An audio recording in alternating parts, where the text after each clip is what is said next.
Gilbert Aguilar, present. Javier Montemayor, present.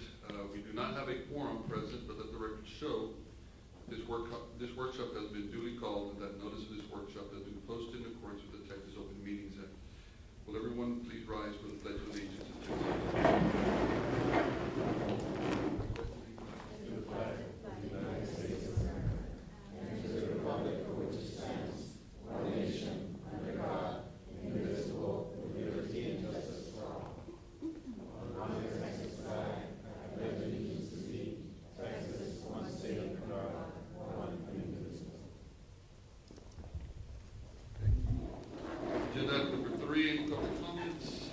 No, Trustee Montemayor, there's no public comments. Just for the record, Trustee Castillo was not able to make it due to a medical, he's not feeling well, and Trustee Molina was not able to make it due to a work-related matter.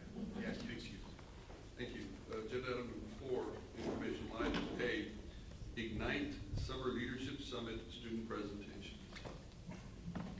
Good evening, Mr. Montemayor, Mr. Aguilar, members of the audience. So what you're about to hear is a presentation from our students. These students in particular are high school students from Alexander High School. The last week of June, our Federal Programs Department, under the direction of Ms. Ariana Ramirez and Ms.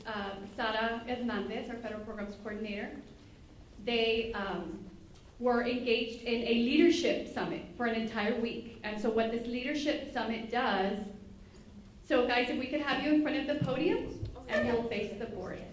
That was, Is there this is a skit or something? no, it's not a skit. So again, this is the 4th year that we hold this leadership summit for our high school students. So our high school students get to engage the entire week on different skills, leadership skills, team building, problem solving. They're building their confidence. They're given an opportunity to share ideas and have a voice. And so as you well know, this has been one of our goals, is to start giving our students more of a voice because they have such great ideas and they are our customers at the end of the day. So I happened to come and witness some of the presentations. I happened to sit with one of this group. This was one of the groups that already had their entire plan from beginning to end already worked out, and they did it in less than 24 hours. And I would like for them to present to you all their idea and to our community, because they have a great idea, which is from a problem that we have, which is community service and opportunities for our students, and they have a solution to that. And so this evening they would like to present to you all so that you could help them support this idea, and our district administrators and even our community members that are here in the audience. And again, we want to help them bring this idea and this plan to fruition, because we know it's going to help not only students at Alexander High School, but other students at UISD and actually other students in our community that are seeking opportunities. So I want to introduce to you the youth team. Welcome. Thank you for being here this evening. We are youth, so that stands for Young Outreach United to Help. We are a community service group that aims to use technology and innovation to get more people, and especially students, young people out there, the youth, involved in the community for the problems that they want. This is our team. So my name is Regina Verbonen. My name is Michael Robledo. My name is Victoria Ibarra. My name is Juan Verbonen. My name is Jake Juarez. My name is Desiree Vasquez. My name is Kendra Gonzalez. My name is America Montalvo.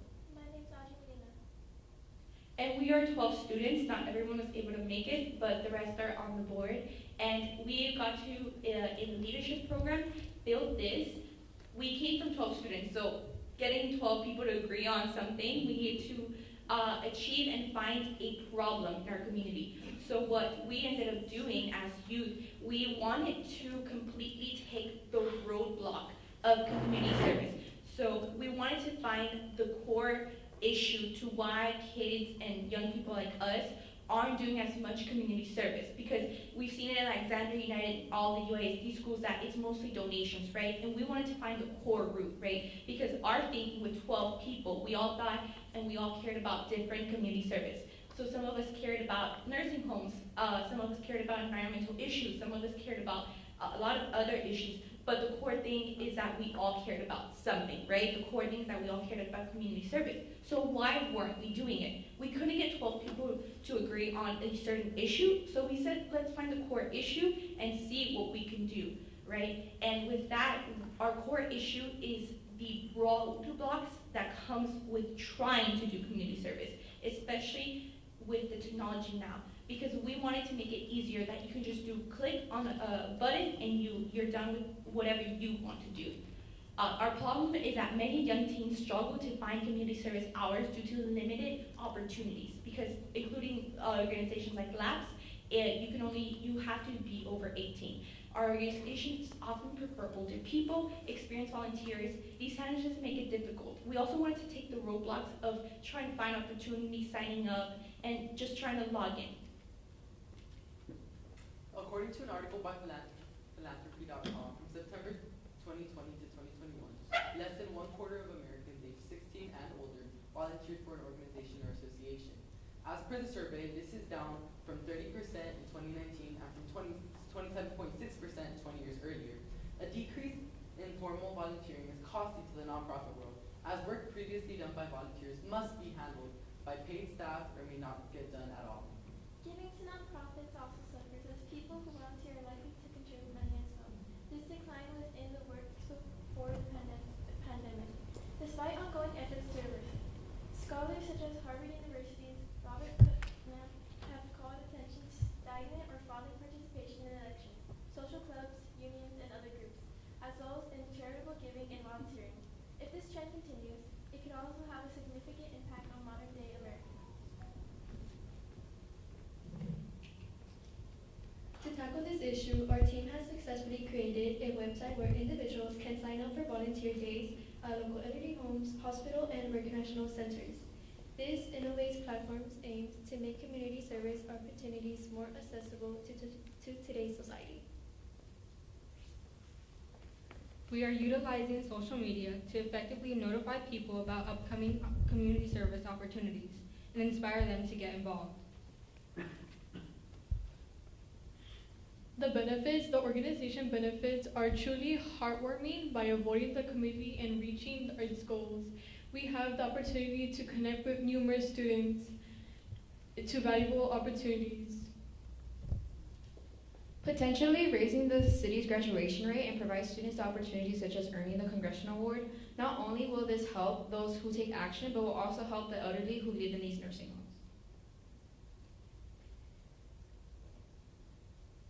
The road is truly our oyster as we embark on the journey to offer community service. The 10 elderly homes in Laredo present the perfect opportunity to start making a difference in our community today.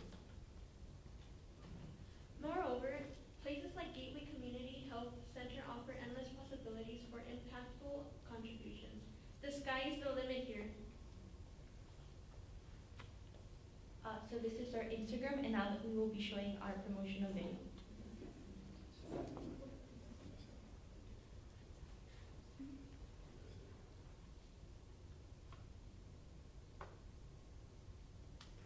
Okay, so this promotional video is to outreach to the young individuals who want to achieve those volunteer community hours. It's supposed to give them an idea of what our goal is and what they could do to help and aid the community in whatever way they can.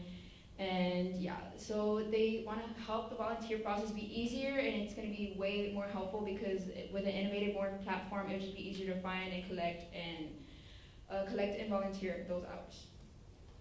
And a way to contact us, we have a Gmail, and we have an Instagram, and we have over 100 more followers each day.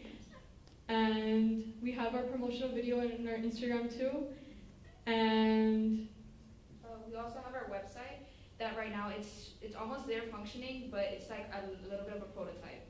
But we already have over 100 followers on our Instagram under a very short amount of time, so that shows in future time and what we could do in future community.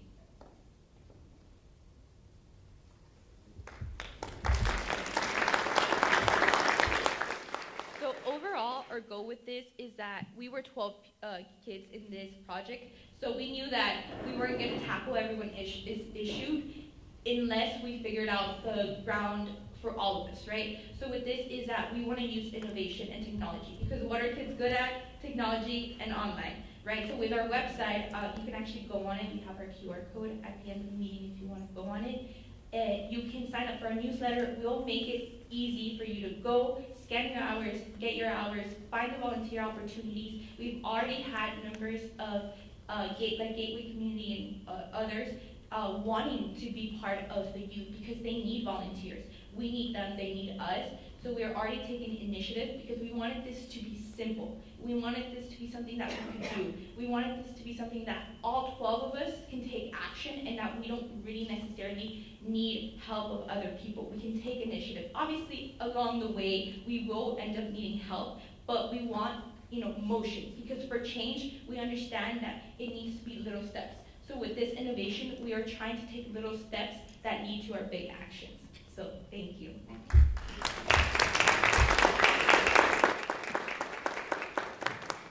Do you all have any questions for them? But very good, I'm very impressed, especially now that you have over 100 followers now. So, we serve free here, so we're also giving back to the community very much. But make sure you come back, because right after the budget's passed, we always have discretionary funds to give out, especially to clubs like yours. So. Just wanting to mention, we did win the grant at the Summer Leadership. So I think that should be good enough for what we want to do until the end of the year. So for now, at least. To start. Yeah, we wanted it to be simple. We wanted something that we could just do right now. And who's going to monitor your volunteers and who's going to be? Do you have a sponsor, or is this just your group and all these people are going to sign up? You're going to call them yourself and Since assign we them? have our website, we haven't officially found like a sponsor, like a school sponsor or parent. But since we're using technology like the website, it would basically manage all of the logistics for the most part. But if we do want to bring it to our school, which we would like to do first, Alexander, we would try to find a sponsor. But overall, the website manages most of the logistics and also our Instagram. I want to commend you and everybody, right, for doing a great job. I think you hit it right on the spot with social media. We wait for the last minute and there's something they can log in and start getting the community hours. Like you said, the graduation rate, if they don't have community hours, you can't graduate. I'm sure that's something you guys discussed, right? So I want to commend that. And like you said, 12 heads, you got to put it together, and it's hard. We go through it here in the board as well. And but we get it done and we make a decision and we move forward. So I want to commend for that and thank you. Very much. I just want to, I want to add before we close off that again, we're really proud of all of our students, their specific plan, because there's such a need for community service, and we know, and we see it at federal programs all the time, donations trying to get, but we know students don't always have those options to buy, items to get their community service hours required for graduation. So we're committed as administration to help them spread the word, and this was the first step. As far as the sponsor is concerned, Ms. Hernandez and Ms. Ramirez are working with the campus to find them a sponsor for this project already, so that's already a commitment that we've made. But again, we're just super proud that this is something that they did. 12 high school students in less than 24 hours. They came up with a problem, they found a solution, they built a website, they started a social media account. They also generated a flyer that I said, okay, we're going to start spreading the word after this. And I know that our public relations department is going to work on a story to get the word out for them, but this was their first step. So I just want to give them a hand, very proud of them coming up here and having the courage to come and present this to an audience such as the board. Thank you for the opportunity. Thank you. Thank you.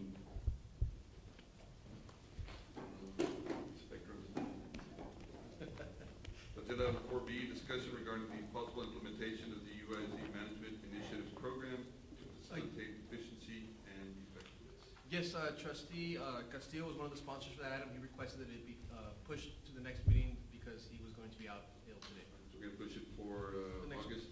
The workshop, yes. Okay.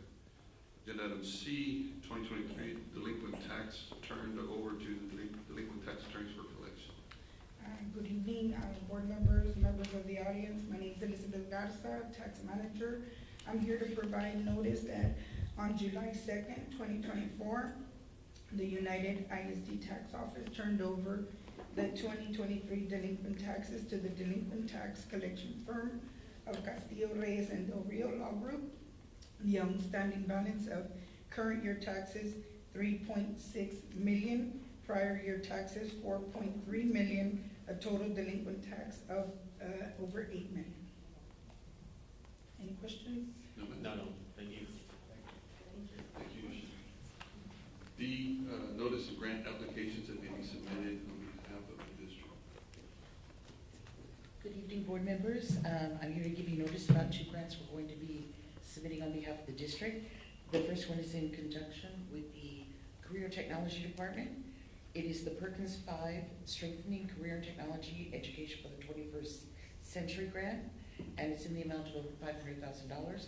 The second one is in conjunction with the Special Education Department and Instruction, Special Education Consolidated Grant Application, Federal IDMB Formula and IDMB Preschool, and that one's approximately $7.4 million. Any questions? Are these regarding matches, or it's just, are they renewals or just brand new grants? They come around every year, based on population. Thank you. E, star preliminary results. Good evening, board members, administrators in charge, stakeholders present today. My name is Cesar Garcia, for the record, Director of Student Assessment. And I'm here to present the overall STAR results for grade 3 through 8 and EOC. The presentation is a comparison between state and district data with available data currently. We are expecting official numbers and data from the state, August 15, 2024. The slides that we're going to be showing you today contain the 4 subjects tested: reading, language arts, math, science, and social studies. The graphs will depict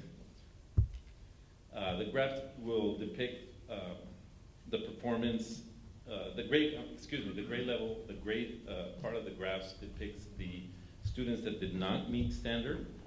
The other 3 colors, the dark gray, the light gray, and the orange, depict the students that met standard. Dark gray being the students that were at approaches grade level, light blue being the students that were at the meets grade level, and the orange being students that were at the master's grade level. All the slides will also have a line graph on the side that have the information that students that were at meets grade level or higher, so excluding those at approaches. It is a passing standard. They did meet grade level. They did meet the standard for the state, however, they are not necessarily at the meets grade level.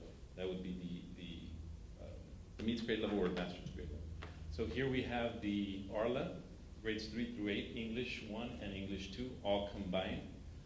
I want to focus, it is a historical chart, but I do want to focus your attention on the 2024 specific information, where we see, for example, in the district had 19% of students that did not meet standard, while the state had 26% of students that did not meet standard, making it 81 students that met standard and 74% of students at the state that met standard for the state level. I also want to direct your attention to the numbers in orange and blue, which are the students that met grade level or higher. As you can see, even throughout the years 19, 21, 22, 23, the district has been consistently higher than the state in those 2 colors, which are also the ones on the line graph on the right. Looking at the line graph, I want to direct your attention to the year 2021 for reading, language arts, and we'll move to the other subjects in just a second. All the line graphs are going to show a dip in 2021. So we see the blue color being the district, and every subject in 2021 we dipped under the district. But the rebound coming out of COVID, you see that the numbers 55, 59, 61 for ARLA consistently grew, even more so than the state. We move on to mathematics. The dip across the state, at the district and across the state, the COVID dip was felt extreme in the area of mathematics. You see that we went from a 64 to a 27. The district, the state went from a 50 to a 35. But again, on those subsequent years, outperforming the state consistently. We look at science. We did have a dip in science from 23-24, but the state also experienced that dip, and again, consistently outperforming the state. And social studies is the same thing, following that trend of consistently outperforming the state the years after COVID. And I also want to share just the demographics of our district compared to the state. When we have students with the challenges, economically disadvantaged, English learners, at-risk students, students that typically struggle on these assessments, we are significantly higher in all those areas when it comes comparing ourselves to the state. Any questions? Thank you. Thank you. I just want to add before we move on to the next presentation that again, when you see our demographics compared to the state's demographics and the fact that we still year after year outperform the state is really a testament to the work that our teachers, our administrators, our campus staff, and of course our CNI for support is doing. And at the end of the day, that our students are coming up and making sure that they're performing and making sure that they're using all the tools and resources that our teachers are providing them to be successful. So congratulations to all of them.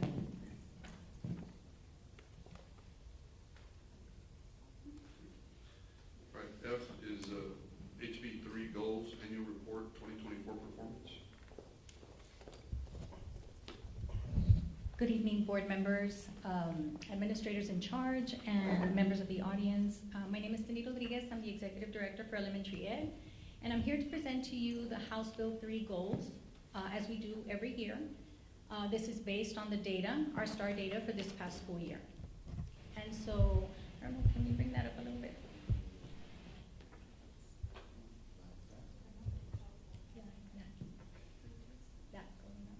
Just so you can see. Well, I'm sure you can see it on your screen. Yes? Okay. Yes, we got it.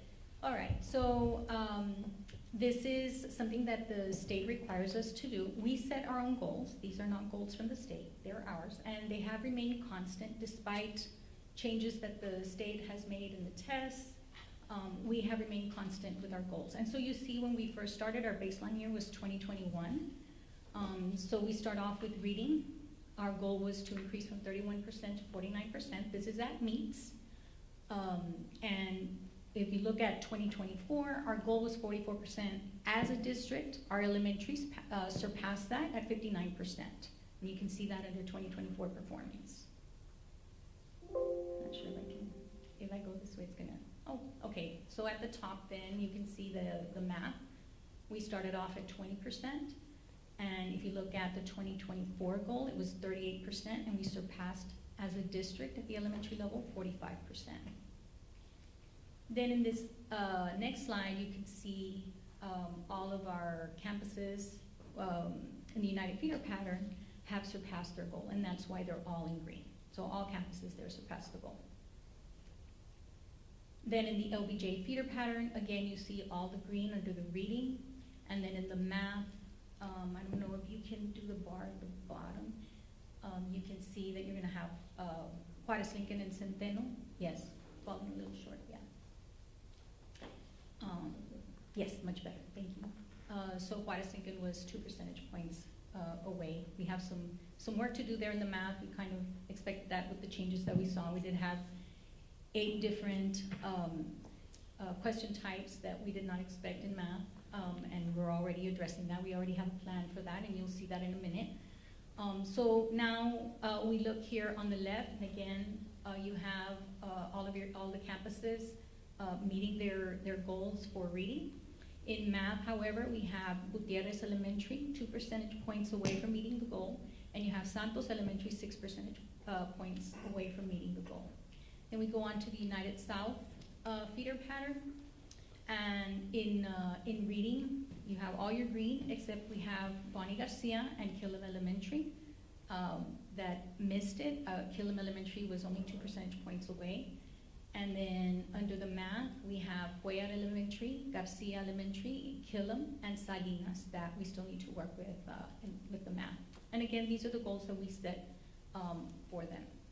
So these are some of the things that we're pinpointing, making sure that we bring focus to so that we are able to support the campuses. Aside from the reading academies, which we're seeing a lot of improvement there, a lot of support for the teachers, training that has been very helpful. It takes a while before you start seeing the benefits of that. iReady, your map fluency assessments, these help us gauge to make sure that we're monitoring closely and making sure that all students are progressing.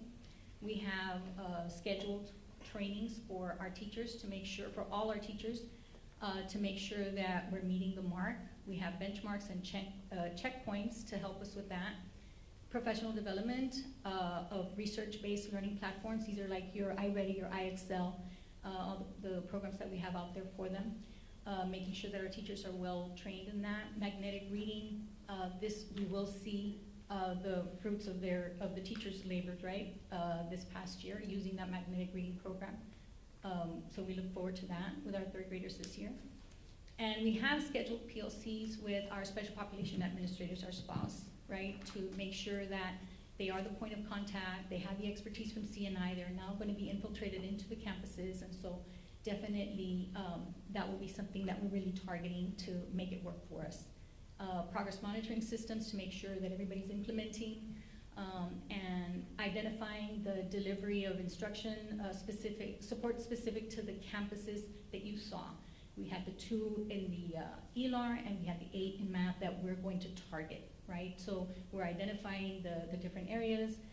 You know, there are some where you see, well, there's blanks, there's things that we need to zero in on, and as far as testing practices and protocols, but then there's also the curriculum that we're really zeroing in on. Okay, and that's it. Any questions? One question. Mm-hmm.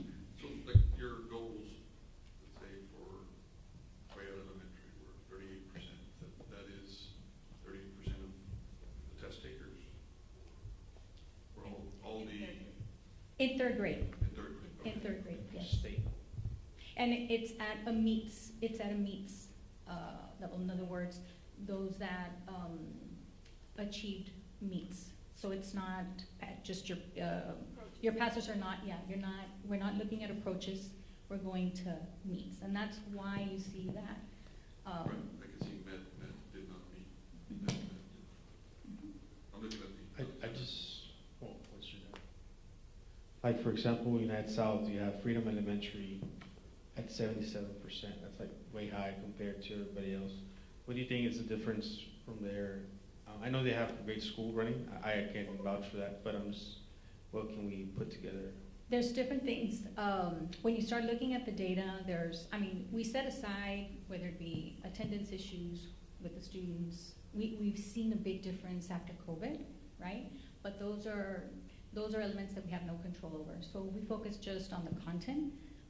It's the fidelity to the implementation of the different programs.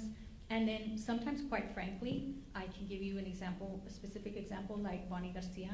That's not what we were projecting for them. We were not expecting that at all. Just something when, you look at the checkpoints, you look at how they were utilizing the programs, the projections that we had, that wasn't what we were expecting. And sometimes that happens. One of the things you have to keep in mind is when the students take the test online, you only have so much control once they hit that submit. But we're going to continue with that because that's their world. That's what so we just have to get better at preparing them for that, making sure that we monitor them well and that we train them well to make sure that those are not the issues, those are not the things that keep them from succeeding. Okay, so different, these are all third graders. Third graders. Early childhood literacy, early childhood math proficiency. Yes. So why the different percentages, I guess? Because good question. For different feeder patterns. Yes, because it's actually by campus. So, yes, so it's specific to the campuses because some of them, we go by their baseline and we want to do it in increments of, you'll notice that it's a 5-year period, right? So we're trying to grow them in 5 years. Next year, notice how we, at the beginning, the very first slide tells you, our goal is we're trying to reach a certain number by 2025. But it's different for every campus because some campuses started a lot lower and other campuses started. So we gave them increments that they pretty much about 4 to 5 percentage points in increments to make it doable for them. These are our internal standards? Our internal, yes. Okay. Yeah. They're set based on making sure that in 5 years we meet that 60% mark. I can see that. Yeah. That 2025, actually. But again, it was based on every campus's baseline when we started with House Bill 3.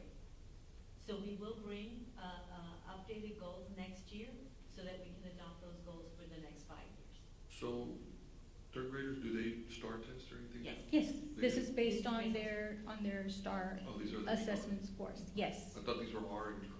Well, what is ours and internal are the goals that we set, the targets that we set. And the reason we didn't, even though the state allows us, you know, kind of like the teachers with their SLOs, you know, if you see that, okay, this isn't doable, let's adjust it. We decided to stay constant because in the end, the state is not gonna change and we have to meet the standards of the state, so there's no point in changing our standards. So what we said at the beginning, no matter what happened in between, they threw ECRs, different item types, the cut points are different. We stayed constant with the goals that we have and just focus on, okay, wherever we're missing, then we just go and infiltrate there and make sure that we give the campuses the support that they need. And I think it's great because whatever it is, whatever result we get it and we flip it, right? We work on it. So, you know, we're not hiding. We're trying to prove that these kids get the best and have all the resources. And I think working as a team, that's what we're trying to do. And another thing that we do highlight our campuses, like for example, that you brought in Freedom, we do highlight during leadership meetings, they share some of the approaches, some of the things that they do. Because again, we're here for all students and we want to make sure that we are sharing those best practices and also helping our campuses support them. Could the converse be suggested by these numbers as well? If, for example, I'm seeing like Clark Elementary did really well. 45% was our goal, 57% met. So would it be safe to say that 43% is where we need to target? Again, it varies by campus because That's she had a different starting point, right? Okay. From even within her group. Well, we're not looking at that right now, but yeah, any one of the campuses that you see, they all had a different starting point. And so to be fair to the campus and come up with a plan that can work for them, we try to do everybody in equal increments of 4 percentage points or 5 percentage points. So if they didn't meet, then it's approaches or? It's based on needs. This is Okay. based on needs. You would have seen a lot higher if we went by approaches, but we're going by needs. Okay. I think that the most positive thing is that it's minimal of red. We see more green, right? So I think some schools here are going to be green next year, like Centennial. I know we're doing transition, and then we'll just work on the other ones. But I Most think you guys are doing a good job. Appreciate it. Thank you. Thank you. Okay, agenda number 5, the following items are to be reviewed by members of the board with recommendations for action to be made at the next regular board meeting. A, monthly disbursements. Go ahead. Yes, good evening, Mr. Montemayor, Mr. Aguilar, members of the audience. We bring to you action item, monthly disbursements for the month of June. Do you have any questions? No, ma'am. Thank you. B, order 5B, order for elections, Board of Elections for Districts 1, 2, 4, and 7. Yes, Elizabeth Garza, tax manager, representing the order of election for districts 1, 2, 4, and 7. Any questions? Mr. Montemayor, just to remind everybody too that we incorporated in our calendar for next school year to not have classes, actually in the holiday period. It's a holiday, November the 5th. November the 5th, so election day, we're actually not having any classes being conducted, any staff there, just for safety reasons and purposes to be able to allow the public to go freely and vote without any interruptions to our operations. Thank you. C, contract with Webb County Elections Administrator conducted November 5th, 2024. Yes, sir. We also have the election contract and cost estimate is attached along with Exhibit F and G, outlining the early voting and election day sites with a total estimate cost for UASD at $47,055.40. Just for the record, when does the elections sign up period start? The 22nd of July. They can sign up there if you're on. Yes, sir. No. Thank you, sir. Thank you. D, award of property casualty insurance renewal. Good evening, board members, administrators in charge, and members of the audience. I'm Ophelia Dominguez, Director of Risk Management, and this evening present before you recommendations for the renewal of the property and casualty insurance. And the staff has completed and reviewed the district property and casualty insurance policy and recommends acceptance of the renewal proposal submitted by the Carriers Property and Casualty Alliance of Texas, PCAT, through interlocal agreements and service through Carlisle Insurance Agency. At this time, the budget information is a renewal premium at $5,810,232 versus compared to last year of $5,546,642. It's a difference of $264,190, and that is based on the increase of total insured value as far as the property coverage and the number of units that are covered under the policy. So we have about 300,000. Yes, sir. Yes, sir. Thank you. Agenda 5E, second and final reading of TASB Update 123, local policies. Yes, good evening. Again, Mr. Montemayor, Mr. Aguilar, members of the audience, Rebecca Morales, for the record, Assistant Superintendent and Administrator in charge. We bring to you the second and final reading of TASB Update 123. We brought to you the first reading last month. And for your consideration, we have 16 local policies that we are proposing to adopt as is, for your recommendation at next week's meeting. Thank you. No questions. Agenda item 5F, optional flexible school day program for 2024-2025 school year to continue the positive approach to student success at Lyndon B. Johnson, United South High School. Greetings, board members. Good evening to administrators in charge and to the audience as well. My name is Cynthia Ramirez, and I'm the Executive Director for Non-Traditional Learning Environments. Tonight, we bring to you an action item for your consideration in order to continue our optional flexible school day program, which, as you said, Mr. Montemayor, is right now in operation at LBJ and United South High School. I've got some slides for you here just to refresh what the past program is. As per the Texas Education Code, section 29.0822, the students are able to participate in the optional flexible school day program. Districts are allowed to provide flexible hours, days of attendance for students in any grade who meet any of the following criteria. The student is at risk for dropping out.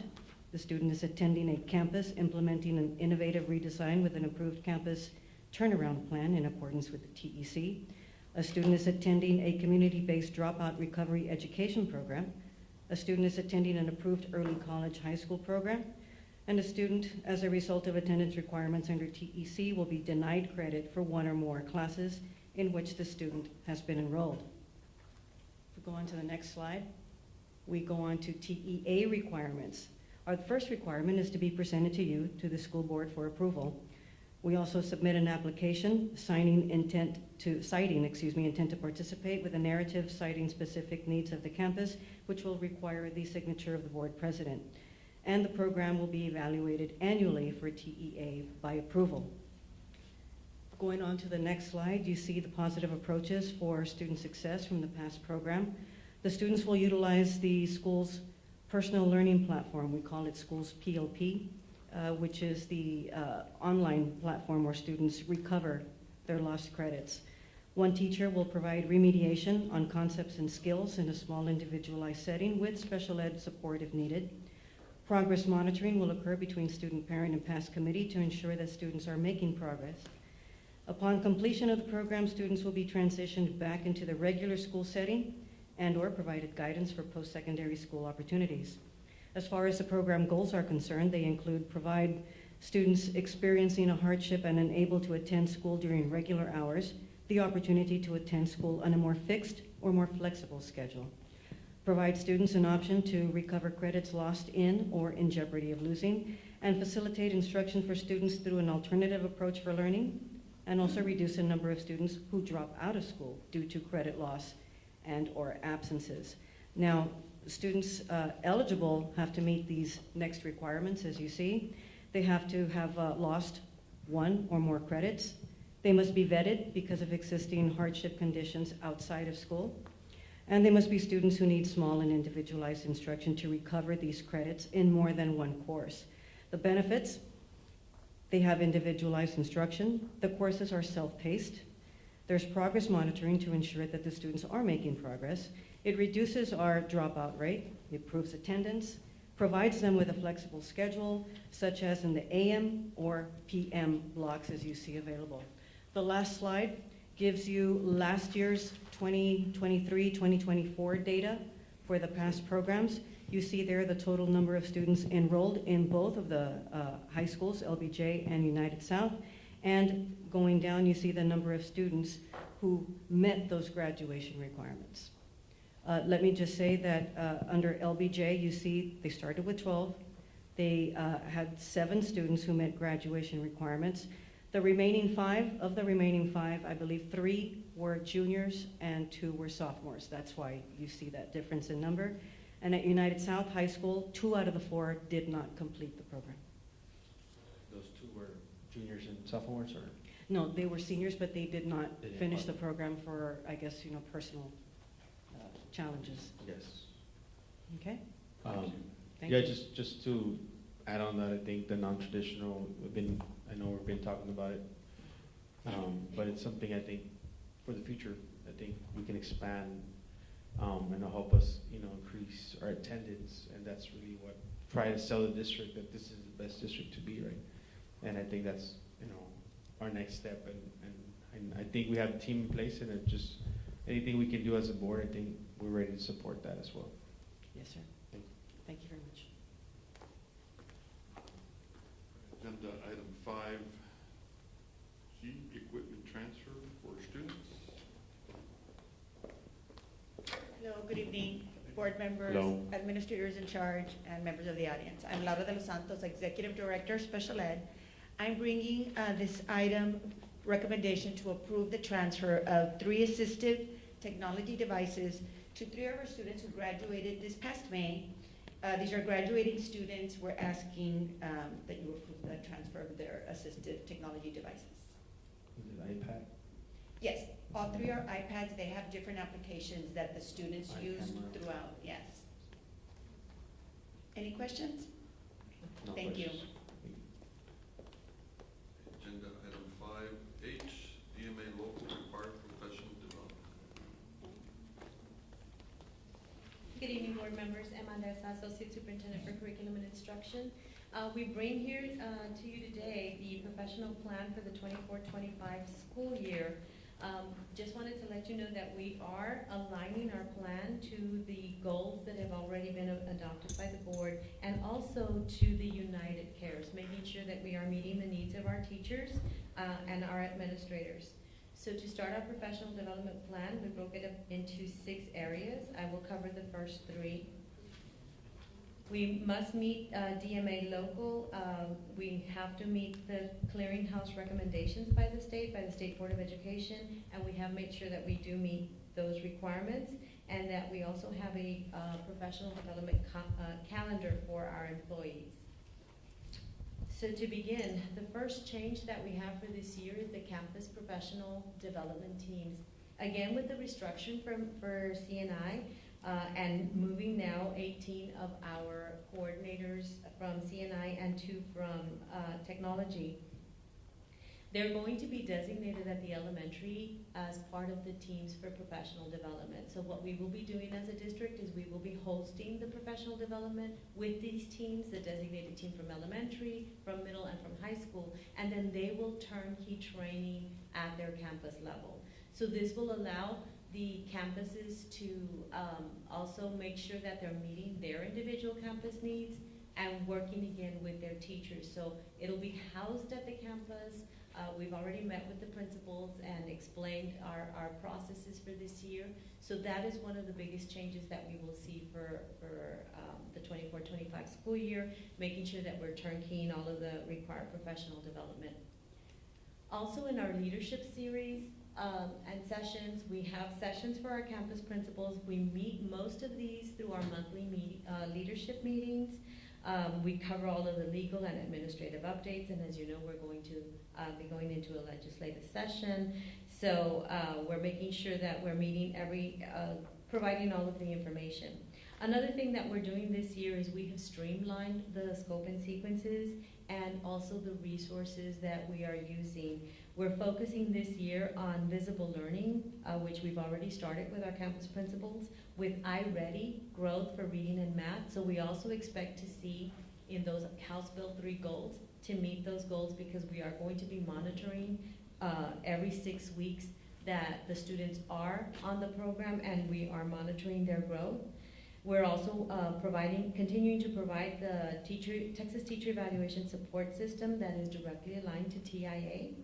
Also the TPAS, the Principal Evaluation System. Of course, we're going into a new system for student information, which is Skyward, and so technology has been phenomenal in providing all of the training that we need for that. Continuing with our teacher incentive allotment and our ambassadors. We're looking at student growth measures, so what we're planning to change there is aligning to that same resources of iReady for the reading and the math. We'll continue with the assessment and accountability. We don't expect many changes for this coming school year, other than the science that they're updating the objectives that we need to meet.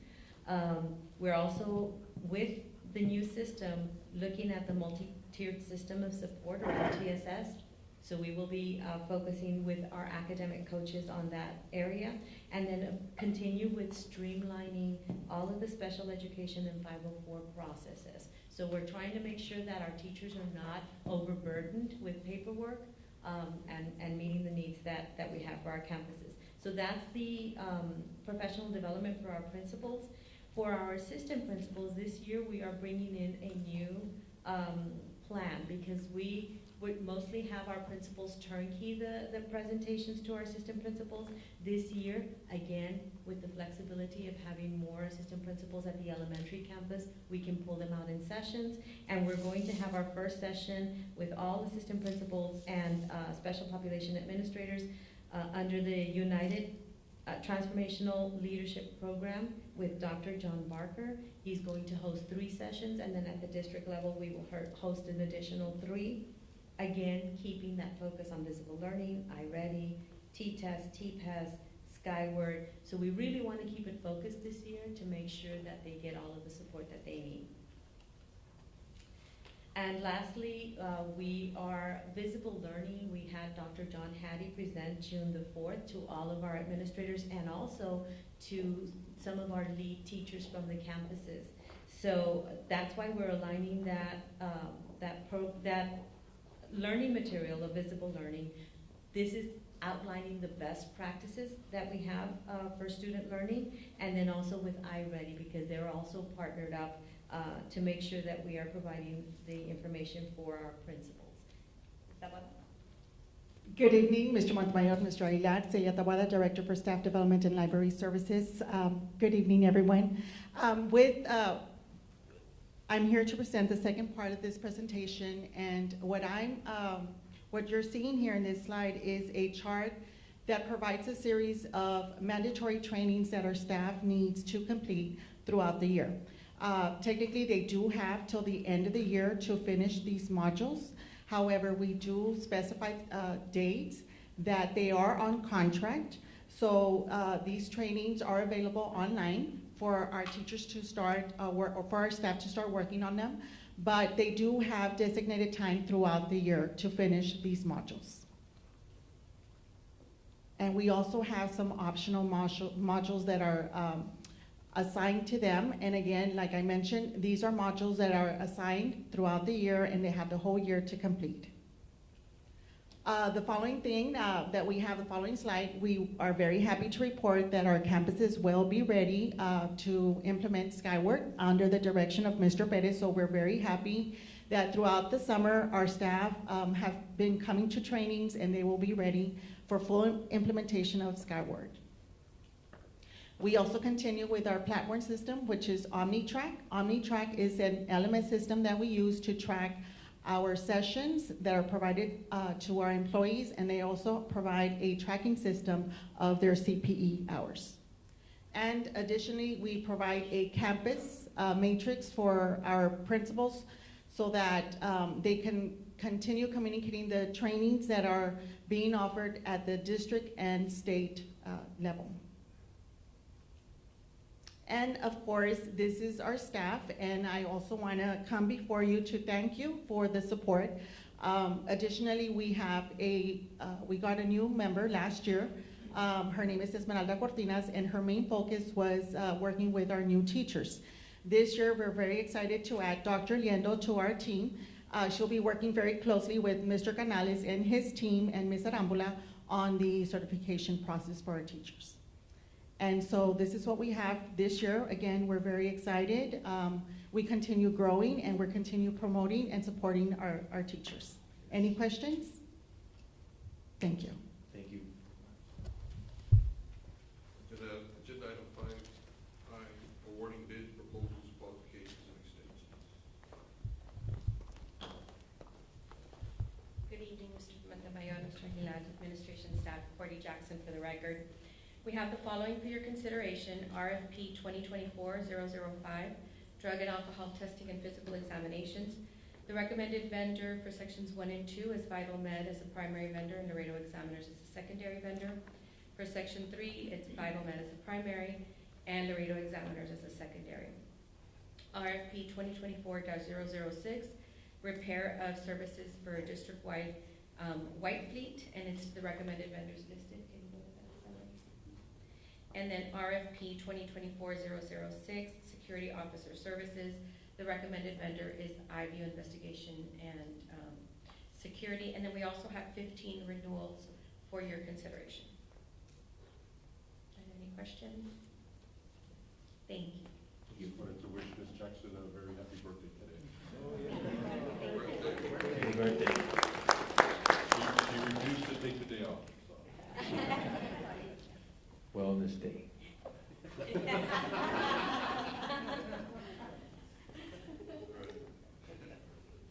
5J, request board members in reference to the use of discretionary funds for various campus projects. Mr. Montemayor, Mr. Aguilar, there are no additional requests other than what you have in your packet. Any additional requests will be submitted at the board. Okay. Disposition of mobile learning device to graduating students at United High School, United South High School, John B. Alexander High School, and Johnson. Good evening, Mr. Aguilar, Mr. Montemayor, ministers in charge, and members of the public. For the record, my name is Mario Gonzalez, and I'm the Fixed Assets Officer. And today we bring you a recommendation to approve the sale of assets for our May 2024 graduates. Basically, the disposal of assets has already taken place. We have already allowed our students to purchase the assets. And I just wanted to let you all know that this is something that we've done back in December. Any questions? Sure. How much are they buying? $20, if I'm not mistaken, sir. Thank you. Thank you very much.